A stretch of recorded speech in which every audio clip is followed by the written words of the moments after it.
So I bought the hull with some accessories on it. The engine was installed, for example, from Westsail in Costa Mesa. And she sat in the garden of my house on Long Island for 8 years while I finished the interior. It's hard to imagine that you spent 8 years building Fiona. You bought just the hull and the deck? I got the engine put in, and I bought the tanks, and because they were custom made to fit the turn of the bilge. I bought the mast and stanchions because they were customized to fit, but I had to mount them, you know. And yeah. It was I had Brookhaven Lab is a state-of-the-art research laboratory. We build mostly particle accelerators. I started off originally building nuclear reactors and moved into particle accelerators, which I became, I suppose you could say, an expert compared to most people. And it was very stressful. We were building things that had never been built before. You weren't quite sure if it was going to work. And there were a lot of very critical physicists waiting to use these machines if it didn't work, so you had to be damn careful. And I found that coming home and working on the boat was tremendous therapy. I see. Tremendous. Wow. You know, I could vent my frustrations on a piece of wood. Yeah, you built 100% of the interior. I built it all, yeah. I bought the wood and sawed it up. I used to go to a place in White Plains called Condon's that specialised in good hardwood, and I'd load up the roof rack of my car every 3 months and drive home with it and saw it up. Okay, here we go. Now I'm ready for, let's talk about the Westsail 42 and what they got right and what they didn't get right. For all of our Westsail 42 owners out there, I've learned a great deal. What do you think about the design of the boat? Well, it's generally a very good design. As I mentioned, it's an excellent downwind boat. It's an average performer to windward, and that's mostly because I've got about 2 tons of spare parts on board. If I cleared out all the junk that's on this boat, it would sail a hell of a lot better to windward. I mean, I really had to lower the waterline, or raise the waterline to be more accurate, 2 or 3 inches, and so it's made it heavy. Wow. But that's the problem with ocean cruising. What you've got on the boat is what you fix the boat with. You can't stop and buy something if you're 1,000 miles from Cape Horn, and so you need a lot of tools, a lot of spare parts, and of course you're also carrying usually a lot of food and water, you know, things like that. Mm-hmm. What did they get wrong?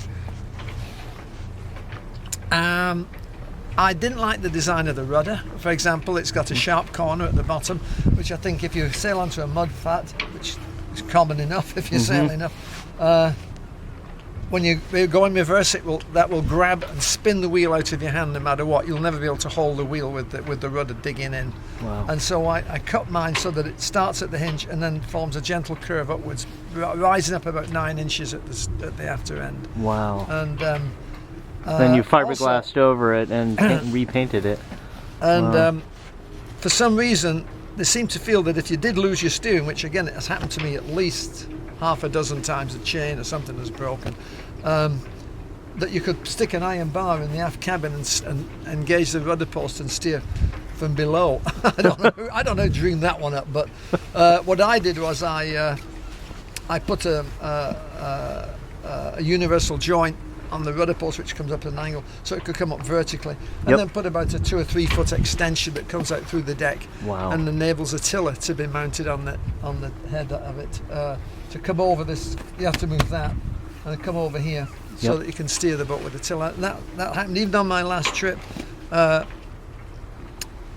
chain broke 3 times. The steering chain? Yeah, the steering chain. Again, that was not the chain's fault. It turns out that due to just wear and tear, I think just the sprocket system underneath this pedestal here had worn a bit, and a roll pin, which is a stainless steel pin that's rolled up a bit like a Swiss roll and engages the shaft and the sprocket to hold it together, was slipping, and the roll pin would drop down, and they very occasionally foul the chain, and then when you turn the wheel it would break it, because basically the pin was locking the chain in place, and that's what broke the chain. So it took a while to figure that out, and the worst time was in the Chukchi Sea, which is the sea north of Siberia and Alaska, when we're coming down heading for Nome and the Bering Strait.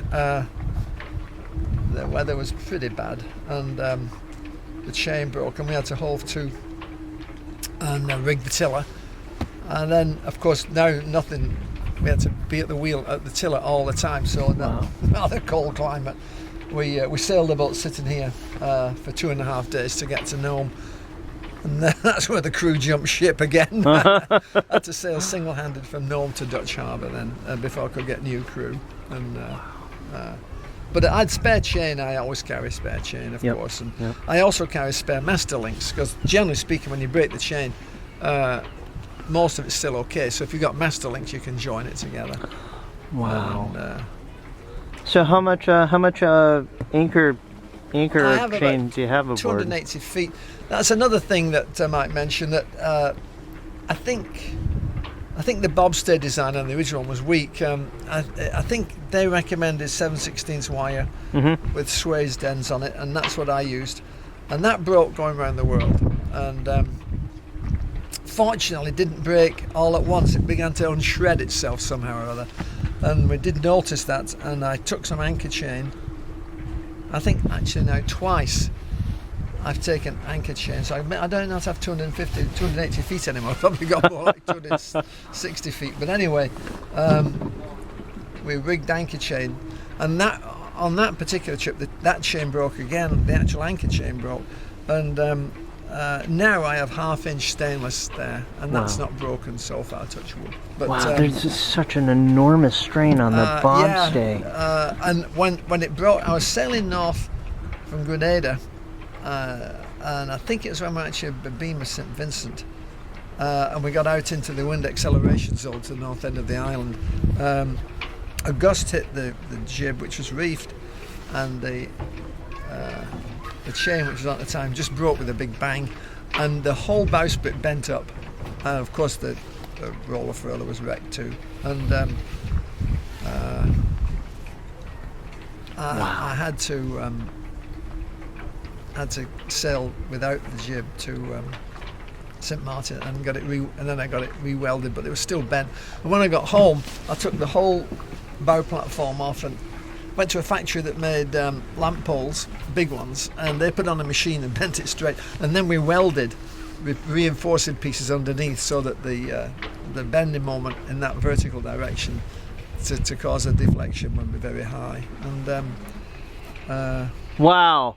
Rather than have a whole new bowsprit made, you bent it back. Big job. Yeah, I just fixed up the one I had. And also, when I lost the mast, the compression post bent, and it also compressed the deck as well, which of course, although the hull is solid, the deck has some plywood in it, and sandwiched, and I felt that was probably a poor bit of design, so I put a reinforcing steel plate under the mast so that the load is spread out over a much wider area than just a shoe that fits at the bottom of the mast.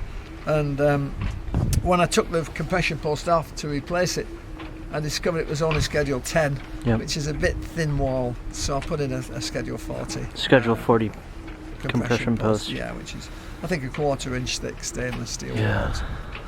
Much stronger. Now, one or two things that drive you crazy. I think that these things, the scuppers, are just put there as a breeding ground for mosquitoes. Oh, because water just the water collects in them. Yep. And I don't know why on earth they didn't just put that drain a bit higher and have the deck flush all the way along. And there are several minor points, but it's basically a very good boat. Yeah, she's taken you over 250,000 miles. Yeah, it's a good boat.